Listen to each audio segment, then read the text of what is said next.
Olá pessoal, eu sou o professor Tiago Figueiredo e agora nós vamos falar sobre representações gráficas. Vamos nessa? Vamos lá. Temos vários tipos de gráficos, né? Aqui nós vamos abordar os 5 mais utilizados. Um dos gráficos mais utilizados na área de saúde é o gráfico de barras, né? Esse gráfico ele serve principalmente para comparações entre grupos, né? E como você pode observar aqui, os dados ficam bem claros, né? Porque as barras elas se diferenciam a partir da sua altura ou, se forem barras horizontais, né? A partir da sua horizontalidade, tá bom? Então, os gráficos de barra, eles frequentemente são utilizados para fazer comparações entre grupos. Essas comparações podem ser absolutas, né, números absolutos, ou também percentuais, né? Mas eles servem para dar a amplitude de um determinado dado, tá? São os gráficos mais vistos, ok?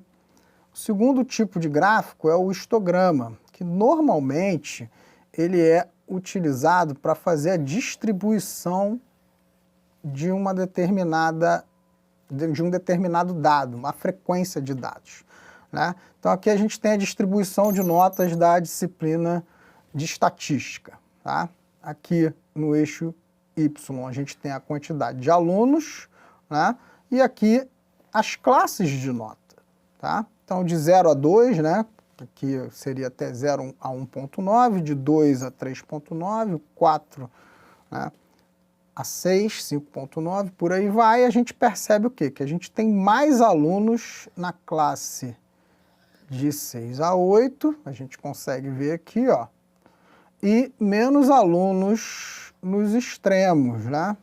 Então, por exemplo, 0 a 2 eu tenho 1 aluno, tá? De 2 a 4 a gente tem 5 alunos, ok? De 4 a 6 a gente tem 12 alunos, de 6 a 8, 15 alunos e fechando aqui com nota 10, 7 alunos, tá? Então o histograma é para isso, para a gente ver a distribuição, e é possível também fazer comparações entre as classes, tá? O terceiro tipo de gráfico é o gráfico de linha, né, que normalmente serve para acompanhar um fenômeno durante um determinado período, né, um tempo. Tá? Então aqui a gente tem o número de acidentes automobilísticos durante o ano, né? Então aqui é o número total de acidentes e aqui a gente tem os meses do ano, né? Então o que a gente observa?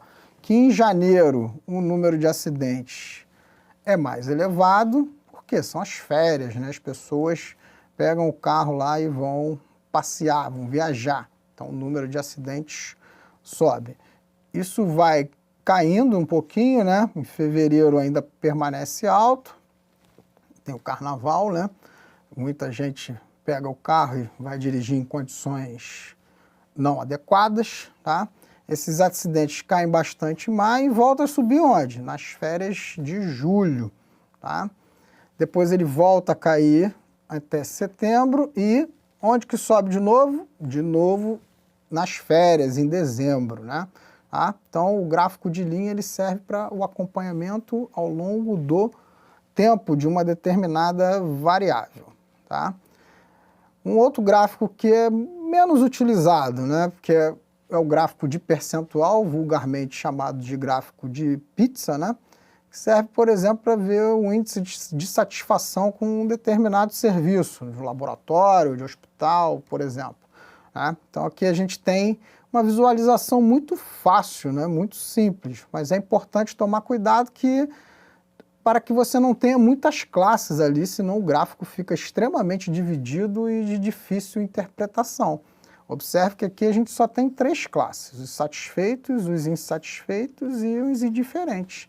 E aí fica muito fácil associar através da cor. Então a gente sabe que 55% das pessoas estão satisfeitas com um determinado serviço, 35% insatisfeitos e 10% estão ali nem satisfeitos, nem insatisfeitos com um determinado serviço, tá? Esse gráfico é de fácil interpretação, mas ele não é muito utilizado dentro da nossa área, a não ser em pesquisas mais simples, mais básicas, como um TCC, por exemplo, tá? E aí, por fim, a gente tem os gráficos comparativos de barra com o box plot. O que é o box plot? Onde eu vou colocar sempre a barra, né, a caixa, ok?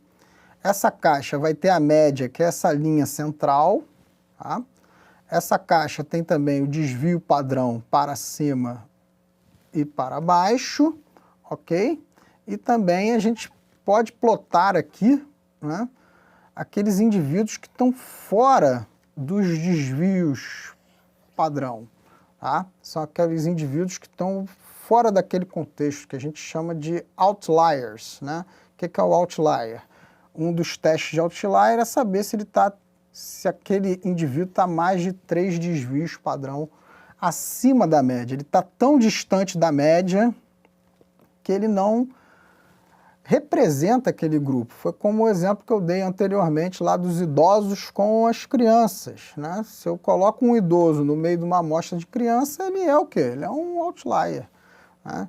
Se você coloca um indivíduo com obesidade mórbida, com 250 quilos, 300 quilos, no meio de um grupo de pessoas de 60 quilos, a média é 60, mas ele está aqui, ó, muito mais alto que a média, então ele é um outlier, tá bom? Espero que você tenha entendido todos os gráficos e até o próximo vídeo.